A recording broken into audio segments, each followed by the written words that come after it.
Welcome to the podcast, Beyond Expectations, Parenting Autism.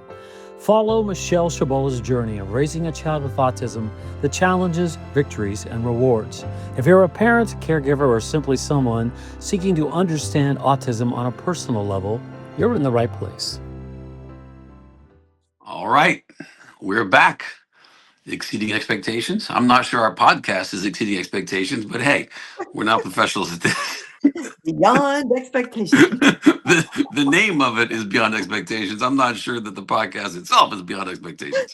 So last week we had the star of the whole series on, Gregory, and you let me know that you watched the episode and listened to the episode today.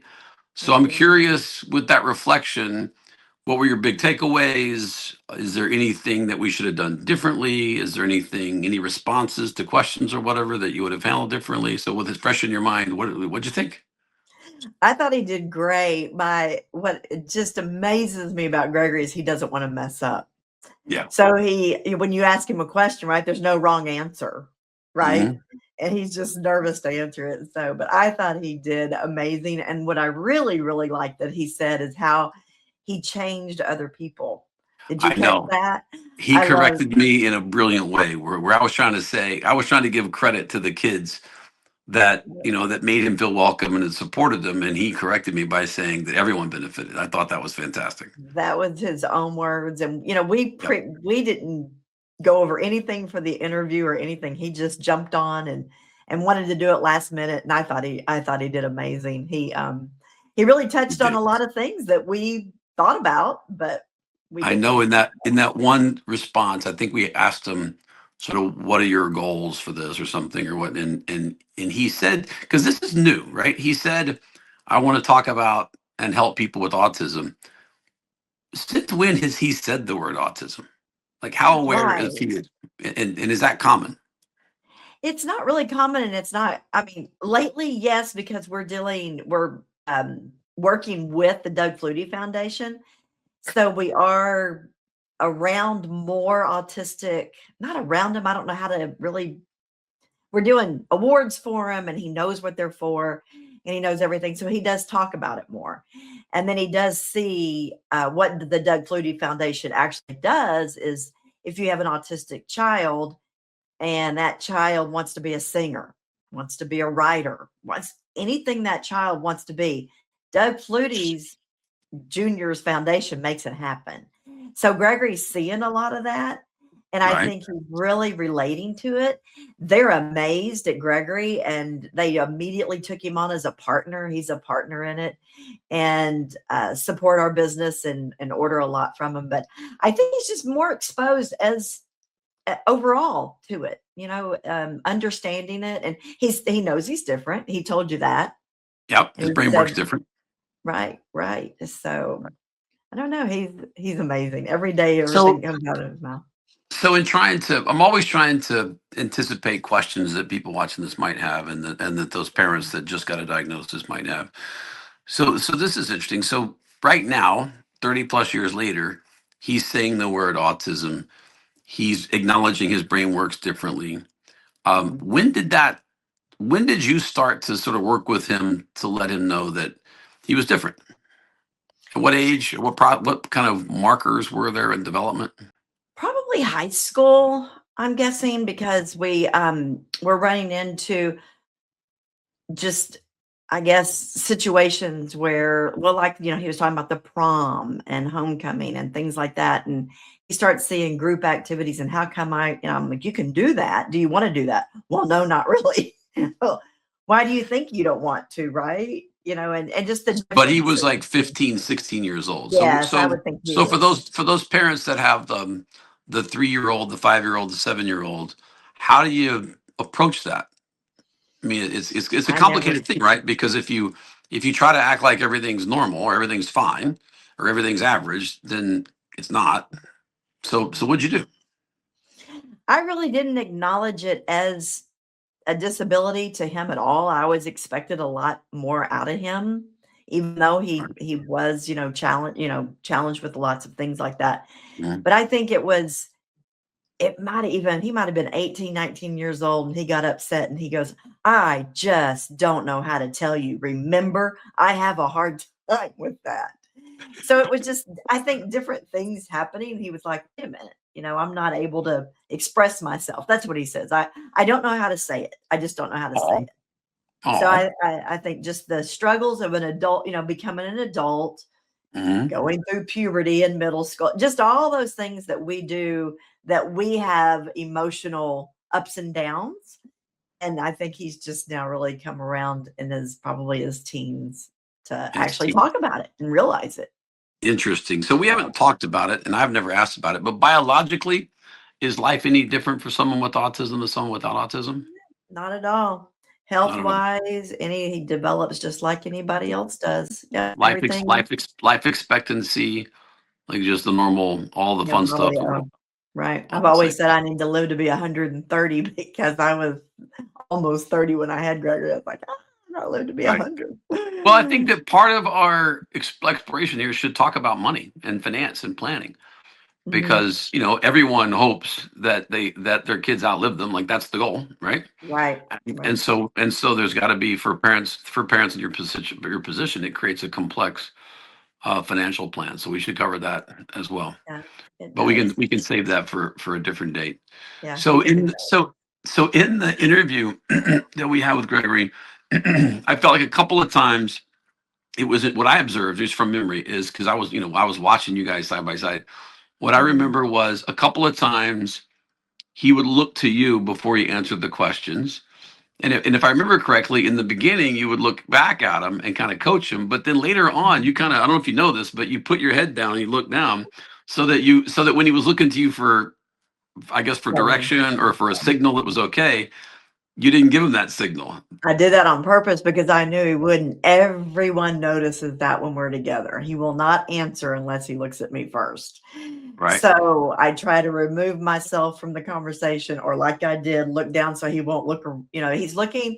I think he doesn't want to mess up. I really don't know what it is, but Jay, everybody notices. All my friends and family notice it because was I hitting him with too many questions at a time, or should I have treated him differently than I did after you saw it? I don't think so. I think there's probably some words you said that he didn't understand. I'm trying to think of what one of them was. Right. But so that's an interesting question. So do you treat Gregory as if he is X years old, 5 years old, 7 years old, 12 years old, or is it way more complicated than that in terms of like vocabulary and concepts and subject matter and whatever, or even in expectations of behavior of whatever? Right. I do treat him a little bit different. Of course I do, because I know what he can handle and what he can't handle. But like if you said, I think you said, put you on the spot, I can only imagine what he was thinking in his mind, sitting on a spot, because that's the way he thinks. So very literally. I'm gonna put you on the spot, and his face kind of went where's this spot? So he's so literal that when you use those kind of things, I do explain to him, he didn't mean that you were standing on the spot or you're sitting on the spot, but so those kind of things really do trip him up big time, and he'll just look interesting. So like euphemisms and expressions that we all just become part of the vernacular. He's like, no, that's because that's kind of interesting. It's kind of a little bit stereotypical, right? Is that someone with autism would want things very predictable, very organized, and would see the world very literally, right? And we talked about, and I feel like we should watch Rain Man again and then do like a review of it in comparison to your life and your experience. But that's kind of what the plot was there, right? Is that everything had to be on time. We had to make it home for Wheel of Fortune on time. We had to have a lot of consistency in the schedule. So that's all basically true. It's basically true. And then when you were saying that he's starting to joke, which that's huge, because that, again, right, is not really normal language. You're joking with somebody at something sarcastic. Well, I always argue, and I'm super jealous of stand-up comedians because they're standing there doing something I could never do. But I've always thought it took a really high IQ to be funny, because you have to, like, it's complex to make somebody laugh and present something not only in a way that's funny, but conceptually is funny. Right. And then I guess that's why they call it a sense of humor, is that you have to have enough sense to figure out how that's going to be received and is it going to land to make them laugh. And so now that he's telling jokes, that is a marker of like a fairly high IQ. Right, right. And he's just now doing that. But what I'm really working on with him, and I don't know if you notice this or not, is when we're having a conversation and we can be talking about, I don't know, fishing, and all of a sudden he'll say, I really like the movie. I went to the movie the other day and saw so and so, and it has nothing to do with what we're talking about, but he's trying so hard to be a part of the conversation. So I Right. don't correct him. I just go, "Oh, yeah, buddy, but we were, talking about fishing." Well, I know, but I saw a movie the other day and I wanted to tell, I a want to little be bit part. I about want to be part of the conversation, or his Right. mind's just someplace else. Well, that's true too, but that's something I'm really, really trying to get him to work on because he will not just and maybe it doesn't interest him and he could care less about what we're talking about too, right? I mean, because you tune yourself out, right? Because somebody's, Yep, of oh, course. Oh, it happens to me all the time. But you we just also have a family member we love a lot who does that all the time. talk a lot. The subject matter, like Way to talk to. there's no connection between the last sentence and the next sentence. It's so funny. Exactly. It's so funny. Yeah, But it's silly. you wouldn't say that you treat Gregory as if he's 7 or 8. No, I don't. I mean, I don't. I try to, and I do tell him, I go, you know what? If he starts to get upset, you're 30 years old. That should not upset you. It'll be something Right. silly. And he'll just, oh, but I Right. can't handle that. Then he'll throw that back in my face that he can't, because he's autistic. I'm like, no, we're not doing that. Oh, so now he can use it as an excuse, but you don't let him get away with Exactly. that? And I'm like, buddy, I said, I think you know better than that. And he'll just, Oh, wow. Oh, it's at me or it's whatever. so hard. But It's it is so so hard. hard. And he doesn't want to talk to me. And I could talk to a wall. We all know that. So that's a struggle. I do talk too much. But then I feel like if I don't say anything, I'm not helping him at all. Right? I mean, I mean, he he's would got to be rather not exposed to talk at all. language. He's got to be exposed to concepts. He's got to be Yeah. exposed to controversy. But it's just like the mother's instinct of like when and how much Right. and when not to press and when not to create a whole Right. another set of And problems. So we talked a little bit about this before, I think. But I'm very curious just to be one of the family members that changes subject in the middle of a conversation. So this concept of like um, agreeing on how to help someone and raise someone with autism, because it's clearly in your case it was you and Jesse, your husband, and Michael, the little brother, who wasn't that much littler, right? Mhm. So maybe talk about that a little bit, like what, and in your experience with your family, with other families, like does this become like a bone of contention, or does this become like a point of friction to where one parent expects more or doesn't want to make the accommodations? Like how what is that family, what is that, let's just talk about the parents. What is it like to try to get the parents on the same page? There must be a million things to possibly disagree about. Well, I will be honest, and I don't know if you knew this or not, but Gregory got diagnosed at 3, right around his 3rd birthday, Mhm. and then the world changed, and we ended up moving and everything, and I think it was almost 3 years later that my husband woke up and went, "Oh, we have an autistic child." I think the realization is really, really, really hard. I'm dealing with it every day. He's gone 12 hours a day working, right? Right. Right. And then it's all of a sudden, "Oh, well, it's fine. He'll be with us the rest of his life, and that's okay with me." And I'm looking at him going, "Really? It's been 3 Yeah. years." But Yeah. I think too, everybody deals with everything different, right? I mean, if you have to deal with it 24/7, 365 days a year, you deal with it a lot different because you just absorb it immediately and you're like, "Okay, what am I gonna do tomorrow?" Right. But if you Right. only had to deal with it on a part-time basis, and I'm not saying he was a part-time dad, but when you know Oh, how but much there's he 8, 10 works, hours a day that you're out in the world dealing with adults all day, and and he was in the car business. We're talking 12, 14-hour days.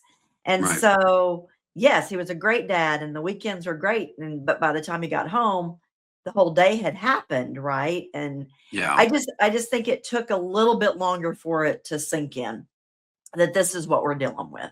He never had a problem with it and he did whatever he knew that I was what I was doing all day, every day. So he totally supported everything I did. We never, ever, ever butted heads on what to do with Gregory. Not the special accommodations, not the difference of No. attention, and Mm-mm. all And that now stuff. he did step up to the plate major with Michael. Him and Michael were attached at the hip. And I Right. think too, because I was 24/7, 365 days a year with Gregory, making sure, trying to get him to move on, Michael kind of took a back seat and watched it all. He absorbed a lot more, so he was advanced, right? Because we're Right. playing school when he's little bitty. But then Mhm. again, Jesse really stepped in and was there for Michael 1000% of the time, right? Because Right. he knew what was needed there. And So so Michael it caught on pretty quickly that Gregory was different and that he oh my required more of your gosh, attention. immediately, Sean. I mean, immediately, and was so protective of him, He so still is. protective of Yeah. him. Still very, So very. well, he's planning to take Gregory in, right, at some Absolutely. point. And Yeah. doesn't phase him at all. I mean, Well, I thought about it. He wouldn't have it any other way. He's like, it's not a burden. It's not something he's nervous about. He's like, he I would take him know. right now if you let him. Right, he would, and he would take him anywhere. He took him hunting. And he would take him and do anything for Gregory. Whatever Gregory wants, that's what happens. Yeah. And he's so amazing with him because he's so chill. You know how Michael, how chill he is anyway. Yeah. So Gregory thrives on that, right? Nobody's burning his ear up like me. Yeah. But He can they just get do nothing along. for a while. They get along great. I mean, Yeah. I've never, ever, ever seen them sideways ever in Oh, that's 30 really, that years. means, Yeah. wow. And they're brothers. So they're supposed to be at each other's throat a little bit here and Right, so there. it's not the typical fighting Right. and it But wasn't a typical childhood for Michael for sure because he didn't have that brother that played with him and fought with him and all that. He had great friends, but he always had a special brother. did you have to make special accommodations to make sure that your relationship with Michael didn't suffer because of the time and attention you spent with Gregory? I mean, how did you do that? I mean, Michael needs a mom too, right? Yeah, Michael definitely needed a mom and had a mom. Hmm. I was totally on those boys like white on rice because I wasn't working when they Right. were little bitty. And then when I went to work, I went on the school schedule. So I never we were together a lot. Michael was just an amazing, amazing kid. He was so easy and so good. And I don't know. I don't know if that all came from being with Gregory, but he was just a very, very easy, great, great kid the whole time. And so there was And he was in on we're going to have to make exceptions. We're going to have to like right. create safe spaces. We're going to have to like, be patient. And It seems like the and word patient two, is like right, the word of the day, right? And he was right. on board with that all along. From 2 years from the time he was talking. But did you mention that statistically the divorce rate is higher amongst couples that have special need kids? It is. I think the stress alone, whether it's the financial burden, it's the disagreement of it, the expectations of it. Right. It is. Have It you is a have you lot. heard of any advice that you thought was helpful for people along those lines? How do you keep your marriage together while you're going through all this extra work? Just keeping a marriage together. Um, Not really. I mean, I don't know how you don't focus on that child 1000%. Right. Maybe, maybe not. Maybe let up a little bit and give your husband more attention. I'm sure there's a lot of that, in it too, because you do have to give so much of yourself Right. to your child. So focus Yeah. on your marriage as well. Right. I mean, it's I guess we'll make it explored over time, but I think that like that's the other. How do you? So I mean, you're still a mom to other kids. You're still a spouse. Everyone's like it's just a complication of all these relationships. They're all affected by this. Right. Because I Um, think, I probably wouldn't have quit my job. Right. We yeah. probably would have been more financially. Well, if you think about it, quitting your job and I know it was financially a burden for you to quit your job because you were a big earner, and it, Mhm, it created a change in lifestyle or standard of living. Um, but I keep thinking about what are people that can't. There's a lot of people that won't be able to, or right? won't. Yeah. Yeah, Yeah. definitely. I mean, it's not a possibility for everybody, I guess. And I probably shouldn't have. I look back and I'm like, how did we do what we did? And we just did it. I But think what? at the But where time, would? But where would Gregory be if you hadn't? Is a really powerful and right.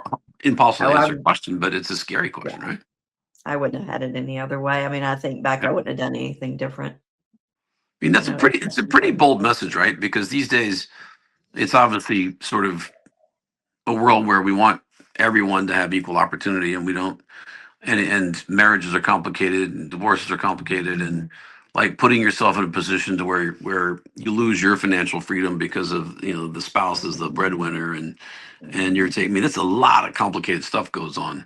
But it feels like that your controversial take would be to take all that risk because the kid's going to need that much effort. Yeah, I just always thought 365 days a year, you need to work with that child. Where a typical, so-called typical child can go to school 5 days a week, right? And have the weekend Yeah. off. We But couldn't that's do a that. huge, I mean, that's a We couldn't huge do thing, that. right? That's a huge decision. Mhm. For people with who work their whole life for careers, Right. All of a and sudden, then it's like this. now there needs to be now there's another new career, which is helping Mhm. a This developmentally disabled child, and I right, mean, it's not just autism, it's everything. So it's like a whole. right. I wonder if there are experts that have really written and figured this out, because it's got to be. I mean, if you're how much do you know how much monetary support is available for parents that are two breadwinners and then one of them decides to become the full-time parent? Like, is there insurance, or is there some kind of government subsidy for that? Yeah, well, I know there's insurance, and I know that some people do go ahead and apply for Social Security, the disability for their children at a young age, and that might help. I didn't look into that avenue. Mhm. Um, and then your insurance, the problem with my insurance was everything I tried was so weird. It was not, medical doctors, and they might have covered more of that. They Right. did cover his occupational therapy, and then when he got into school, he got his speech and his OT. But you can get some of those covered, but not the craniosacral therapy, not But the hip not hole insurance for the therapy. lost wages of the parent that Right. goes, right, that gives up No, their job. you just give it Right. up and go for it. Yep, you do. Yeah. That's wild. I mean, it's such a huge decision on so many fronts, right? So many, Wow. but it was a good one. We're glad we did it Yeah. for sure. Yeah. I think it made a Yeah. huge difference. Yeah. I just know that for some people, it's just not going to be an option. And I think about Right. And so what that's not why I was to do. talking about reach out to however many therapies you can reach out, and early intervention as soon as you find out. There are all different type of therapies, and some are covered by insurance. I think they've come a long way with autism because now they know, you know, there is a disability, Right. but back when he was diagnosed, there was not. So Yeah. it We talked about it. We didn't have any idea what it was, what it meant, right. or what the future would hold at the No, time. So it feels like no, it's a little bit better now, but still, it's a giant, scary mystery. right. It Perfect. is, and you just kind of you just and like I said, just the spectrum is just so 0 to 100, right? Of where Yeah. they fall on it and what services they're gonna need, and, That's um kind of what makes this discussion difficult, is that we want to make sure that your story gets told, so that if it helps somebody, it can. I mean, so it's possible that it can help somebody, but I do wonder, like, how narrow is Gregory's case?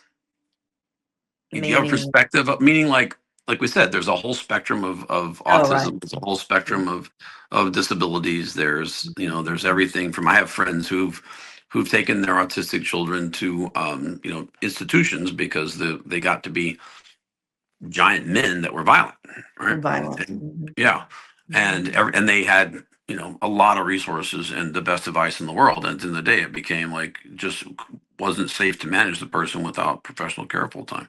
So you have a huge spectrum. And as we talked about, some people with autism never speak, right? And Right. they just require extraordinarily high levels of professional care. Mhm. So it's like, that's what I'm asking. Do you have a view of, like, how narrow is this experience? I don't. I really don't know because I hear more and more and more about more success stories. So is it because we're more in tune to what's going on now? Right. Or is it, like you said, the range? You have a Yeah. visitor? Yeah. Yeah. Yeah. Well, I think So, that's this continued debate about, is autism on the rise, or is diagnosis better and more broad, so that there's a higher diagnosis rate? I mean, you must follow this pretty closely. Do you view that incidents of autism are rising or falling, or do you have any? what Is there I any way to think know? is that we've finally figured out what this is. I think you and I had these kids in school with us, and they were labeled schizophrenic. At one Yeah. point, they went from mental retardation to schizophrenic, which is just Yeah. an unbelievable diagnosis.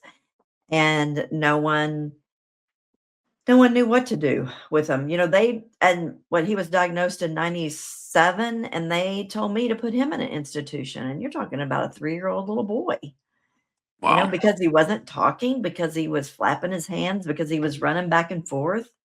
Hmm. He will never do this and he will never do that. And we really recommend you start looking at institutions. Are you kidding me? That's brutal. That's Wow. pretty brutal.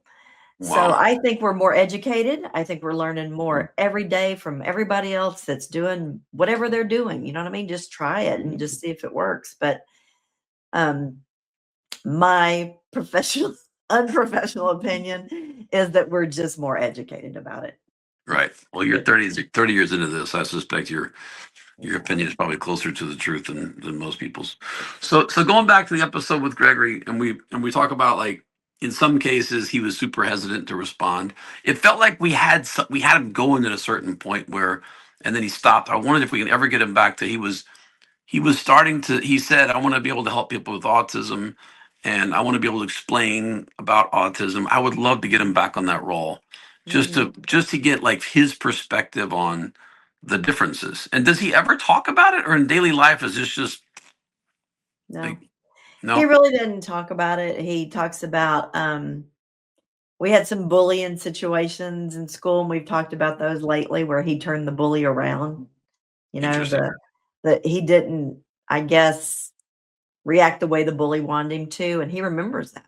'Cause that bully became his friend. So, and he'll Interesting. say, I've turned. He also, one girl just didn't want to go to school. She was just one of those kids that didn't want to go to school. She's a beautiful girl, and she befriended him in one of the Circle of Friends classes, and literally did not miss a day of school because she knew she was going to get to work with Gregory.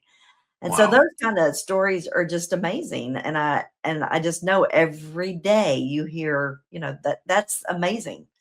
And Yeah. people go into special ed. Kelly, our niece, went into special ed because of Gregory. Hmm. And so I think those are fun stories. But no, he doesn't Yeah. really.